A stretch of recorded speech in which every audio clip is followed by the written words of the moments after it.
sweet like a buttercup. You're a Barbie doll. Show them all what I'm made of. Strut down the hall. Won't stop till I get enough. All right, everyone, welcome back. Today, we're diving deep into, well, it's a bit of a mess, frankly, global trade. Yeah. Specifically, all the chaos caused by President Trump reimposing these tariffs. Right. We're looking at this Forbes article. It's called Trump Tariffs Live Updates. Exemption for Chinese goods under $800 reinstated as reciprocal tariffs expected next week. And wow. It's a lot, I know, just in the title alone. Yeah. But it really is a complicated situation. We're talking Canada, Mexico, China, all within just a few days. So Yeah. before we get into the nitty-gritty, All right. I'm curious. Have you noticed any prices changing recently? You know, maybe at the grocery store or when you're shopping online? Yeah. Keep that in the back of your mind as we go through this timeline because it might all start to click, right? Sure. So, ready to jump in? Absolutely. Let's do it. Okay, so it's February 1st. Okay. President Trump announces a 25% tariff Okay. on goods from Canada and Mexico. Slight exception, though. Canadian Energy is only hit with a 10% tariff, but Oh, no. China gets an extra 10% on top of what's already there. Mhm. And his reasoning, the reason he gives, is to hold these countries accountable for illegal immigration and drug trafficking, Okay. specifically fentanyl. Interesting.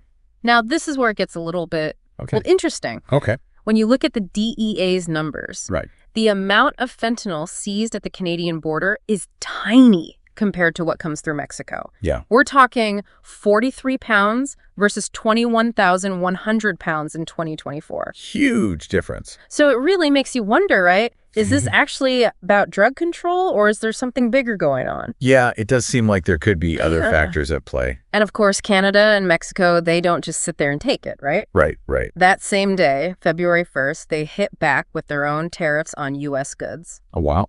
China says they're going to sue at the World Trade Organization and promises to take countermeasures. So everyone's jumping into action immediately. Oh, yeah. It's like a, I don't know, very aggressive trade war dance or something. Definitely a lot of strategic moves happening. Yeah, and it escalates so quickly. Yeah. By February 2nd, Canada releases a list of U.S. imports Okay. that they're going to hit with a 25% tariff. Wow. We're talking $30 billion worth of stuff, food, furniture, everything. That's a lot. What jumps out to you about this list? Well, it seems like they're being very deliberate. Yeah. They're targeting things that'll hurt certain industries and areas in the U.S. Yeah. You know, places that might be sensitive for Trump politically. So it's not just about the money, it's Yeah. using it as leverage. Exactly. Yeah. Trying to pressure specific lawmakers to push back on those tariffs. Okay, so we've got this economic battle going on. Yeah. But it also has these political implications. Right. Now, what about the rest of us? You know, normal people. Yeah. The Tax Foundation estimates these tariffs could cost each household over $830 a year. Oof. How does that even work? Well, think about it. When those imports get more expensive because of the tariffs, Yeah. businesses need to make up that money somehow, right? Yeah. So they raise their prices. Okay. And in the end, we're the ones paying those higher prices. It's like a domino effect, starting with tariffs and ending with more expensive groceries and cars. It affects everything. Not exactly a fun thought. Yeah, definitely not ideal for anyone's wallet. And this is just the beginning. Right. If these tariffs become permanent, those costs could keep going up. All right, so we have rising prices, we have these retaliatory tariffs, potential trade war brewing, and then things get even weirder. Oh, Remember how the USPS actually had to stop mail from China for a while? yeah, I remember that. It was because of the tariffs. Okay. There was this rule, the de minimis rule, which exempted small packages worth under $800 from tariffs. Right, right. That loophole closed. Total chaos for online retailers. Yeah. Then, a few days later, February 7th, Trump changes his mind, reopens the loophole, but says it's only temporary. Wow, what a roller coaster. What's going on there? It shows you how unpredictable these trade negotiations are. Right. It's like they're making it up as they go along. And the reactions from everyone are all over the place. Businesses like the U.S. Chamber of Commerce, National Association of Manufacturers, they're understandably worried, Of course. predicting price hikes, job losses, all sorts of uncertainty. Yeah. But then you have Trump saying, make your product in the USA. Interesting. How realistic is it to shift all that manufacturing back here? Right. That's the big question. Could we actually do that? Yeah. And what would it cost? What about the logistics? It's not a simple issue. And the reactions aren't just in the U.S. Canadian media is all over this. Some want strong retaliation. Others are urging caution.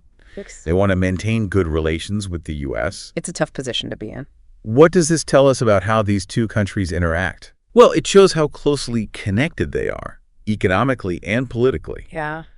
Any disruption in trade between them impacts a lot more than just the economy. It really is this balancing act, Yeah. standing up for themselves, but also trying to keep the peace. Exactly. Trying to find that sweet spot. But here's the thing that really caught my attention. Okay. In the middle of all this, Trump suggests Canada just become the 51st state. What? Really? Yeah, where did that come from? I mean, this idea has been thrown around before, but usually as a joke. Yeah. There were actual proposals for Canada to join the U.S. back in the 1800s, but they never got anywhere. So is this a real policy idea I doubt it. or just Trump being Trump? Canadian officials have already said it's absurd. Okay, so probably not happening. Right. But it does make you wonder what he's thinking. Yeah, what his end game is. But let's step back for a second and look at the bigger picture here. This whole trade war, all these tariffs and retaliations, it feels like it's part of a larger trend, don't you think? Absolutely. We're seeing a shift away from this idea of free trade and globalization. Yeah. It's been the dominant approach for decades. But now there's this growing sense, especially in the U.S., that it hasn't benefited everyone equally.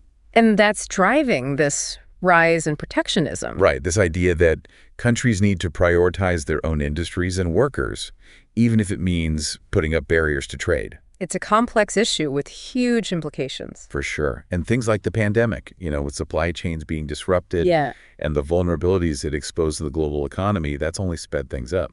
So the world's trying to figure out its economic priorities. Exactly. Finding that balance between global integration and looking out for themselves. Right. And this trade war is like a mini version of that struggle. It's a microcosm of what's happening on a global scale. It really is fascinating, even if it is a bit scary. Definitely a fascinating time to be watching all this unfold. Because the rules are changing and no one knows what the new game will look like. And the stakes are incredibly high.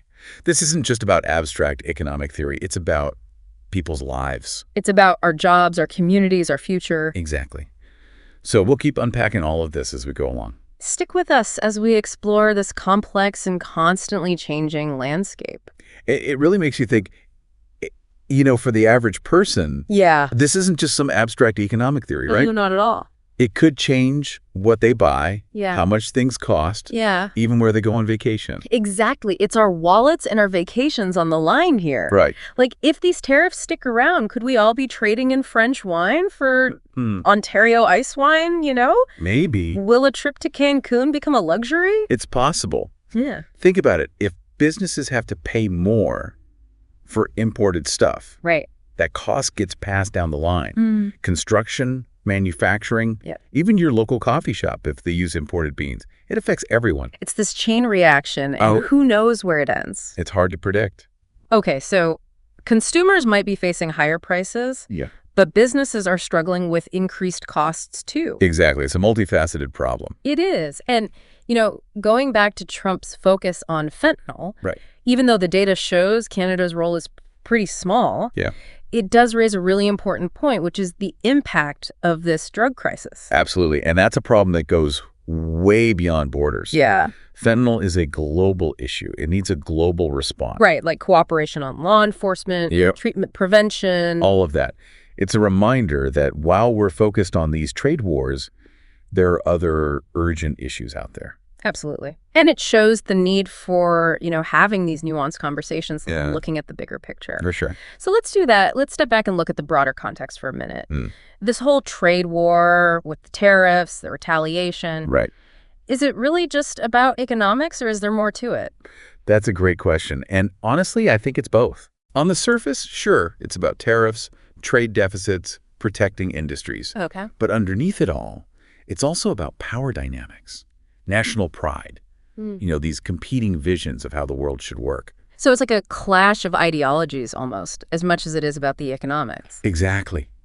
You've got Trump with his America First approach, Right. emphasizing sovereignty, pushing back against what he sees as unfair trade practices. Okay. And then you have countries like Canada and Mexico who are more into this multilateral free trade system. It's almost like we're seeing these two different models of globalization kind of battling it out. That's a great way to put it. And this isn't just happening between the U.S., Canada, and Mexico. Yeah, it's everywhere. It's a global thing. You see it in Europe, Asia, all over. So this trade war, while it seems focused on these specific countries and products, is really part of this much bigger shift that's happening globally. Exactly. And that's why it's so important to understand all the nuances here. Right. Because the outcome of this trade war and others like it, they'll have huge implications for the global economy. It's going to change the way we interact with each other on a global scale. Absolutely. Okay, so competing economic models, political maneuvering, potential ripple effects around the world.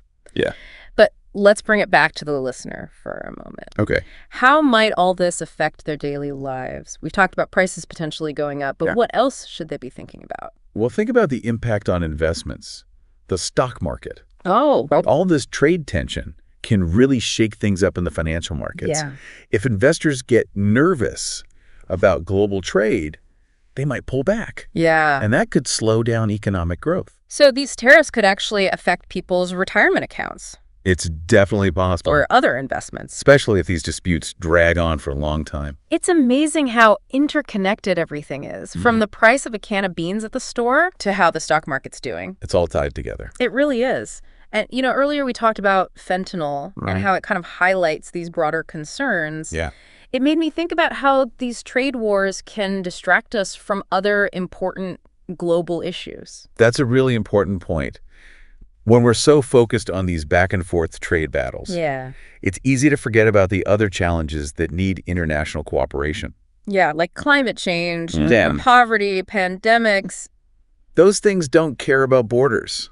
No, they don't. We need to work together to solve them. It's a good reminder that, you know, while it's important to protect our own interests, we also need to remember that we're part of a global community. Absolutely.